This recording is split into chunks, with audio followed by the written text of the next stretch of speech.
नमस्कार दोस्तों। आप लोग इस लड़की को देख पा रहे हैं। ये लड़की अपने पिता यानी इसके पिता जब कारगिल युद्ध लगा था, कारगिल की लड़ाई हो रही थी, तो उस लड़ाई में इसके पिता शहीद हो गए थे और ये लड़की तब 6 महीने की थी। लेकिन आज ये लड़की फोटो लेकर के अपने पिता के, इन शहीद पिता के फोटो लेकर के वो दर दर भटक रही है, क्योंकि वो जिस घर में पैदा हुई थी अब उसके लिए उस घर में जरा सी भी जगह नहीं है। सिर्फ इसी बात को लेकर के वो अपने पिता का फोटो लेकर के वो दर दर भटक रही है और वो कहना चाहती है समाज से, कानून से, कि मैं जिस शहीद पिता की बेटी हूं उसमें मेरा दर्जा मिलना चाहिए। यानी जो उनकी जितनी भी प्रॉपर्टी है उन सब जगह पे हमारा भी नाम होना चाहिए और हमारा भी कुछ हिस्सा हमें मिलना चाहिए।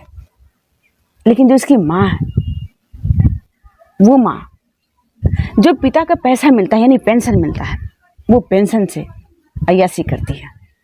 इसी लड़की की माँ। दरअसल जो लड़की है, ये लड़की यूपी की बुलंद शहर की रहने वाली है।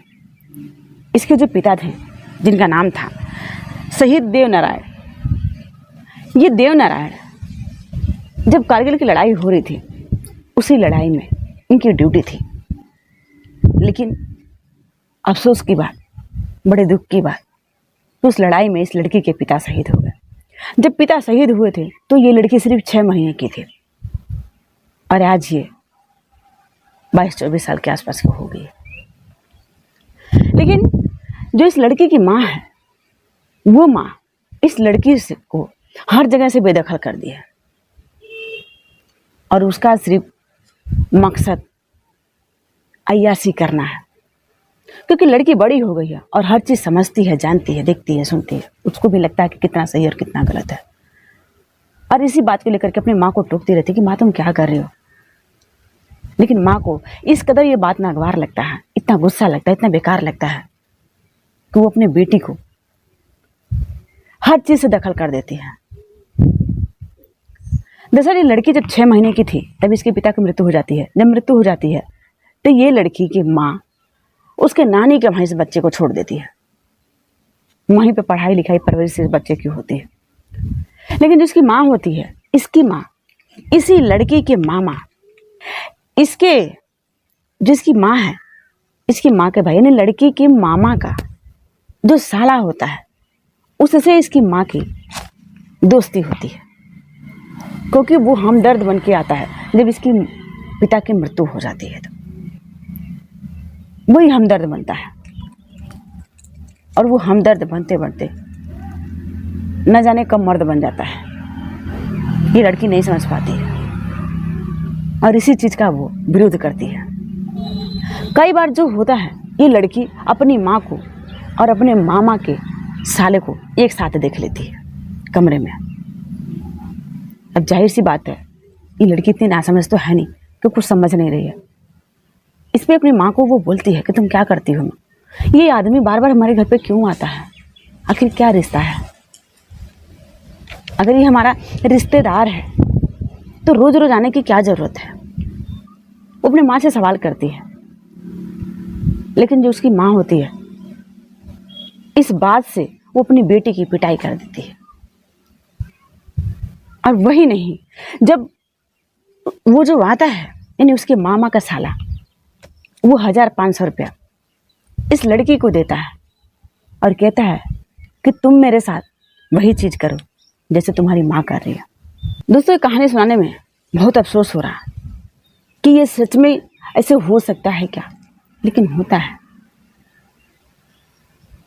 ऐसे समाज में जहाँ पर अपनी ही बेटी बहू के साथ, अपनी ही बहन के साथ जो कुछ ऐसे दरिंदे मर्द हैं जो अपनी बहन बेटी के साथ वो अपने ही घर में इज्जत लूटते रहते हैं और कोई जाने ना, इसलिए वो अपनी बेटी को, अपनी बहन को मारते पीटते रहते हैं और उसका फ़ायदा उठाते रहते हैं। शायद इसी में से इस लड़की के मामा का साला था। ये बात अपने ननिहाल में कहती है अपनी नानी नाना से, तो वो लोग भी इसको मानने के तैयार नहीं होते हैं। और वो अपनी बेटी की बात सुन करके, यानी इस लड़की की माँ की बात सुन करके वो भी अपने घर से निकाल देते हैं इस लड़की को। और जितनी भी कुछ प्रॉपर्टी होती है वो थोड़ी नहीं, जो काम वाले होते हैं वो बताते हैं कि एक फ्लैट था जो 1,90,00,000 में बिका, लेकिन उसमें से 1 फूटी कौड़ी इस लड़की को नहीं दी उसकी माँ, और ना ही इसका जिम्मा उठाती है इसके पढ़ाई लिखाई, इसके शादी ब्याह कुछ भी नहीं। वो सिर्फ इसलिए क्योंकि वो सिर्फ अय्याशी करना चाहती है, और जितने भी सारे पैसे मिलते हैं पेंशन से, वो पेंशन के पैसे से अय्याशी करती है। वो जो उसके मामा का साला होता है, लड़की के मामा का साला, वो उसी के साथ अक्सर रहती है और उसके सारे पैसे का इस्तेमाल वही अपने हिसाब से करता है। इस तरह से उसकी माँ और उसके बीच जो लड़की होती है वो समझती है कि कैसा रिश्ता है जो नहीं होना चाहिए, गलत हो रहा, और उसके पापा इस दुनिया में नहीं है, तो फिर इस लड़की की बात सुनेगा कौन। इसलिए वो सरकार से भी गुहार लगाती है कि मेरी भी बात सुना जाए, कि क्या मैं सही कह रही हूँ या गलत कह रही हूँ, उसका भी जांच पड़ताल किया जाए, और मुझे अपने पिता के जो पेंशन है या फिर कुछ प्रॉपर्टीज जो है उसमें मेरा भी हक हो, मेरी भी जो जिम्मेदारियाँ हो वो हमारे माता यानी हमारी मम्मी उस जिम्मेदारी को पूरा करे। लेकिन सीधे सीधे उसकी माँ अपने ऐसी के चक्कर में अपनी बेटी को दरकिनार कर दी है, यानी उससे उसका कोई लेना देना नहीं है, सिर्फ इसलिए कि लड़की बार बार टोकती रोकती है। दोस्तों, आप इस पर क्या कहना चाहेंगे? आपकी क्या राय है? क्या लड़की सही कह रही है या गलत कह रही है? क्या उसकी माँ को ऐसे करना चाहिए, या फिर जो उसकी माँ है उसके ननिहाल वाले हैं, कोई तो इस लड़की की बात को सुनना चाहिए कि लड़की क्या सही कह रही है क्या गलत कह रही है। आखिर लड़की के साथ क्या हो रहा है, सही हो रहा है गलत, आप लोग कमेंट बॉक्स में ज़रूर लिख करके बताइएगा। जय हिंद, जय भारत।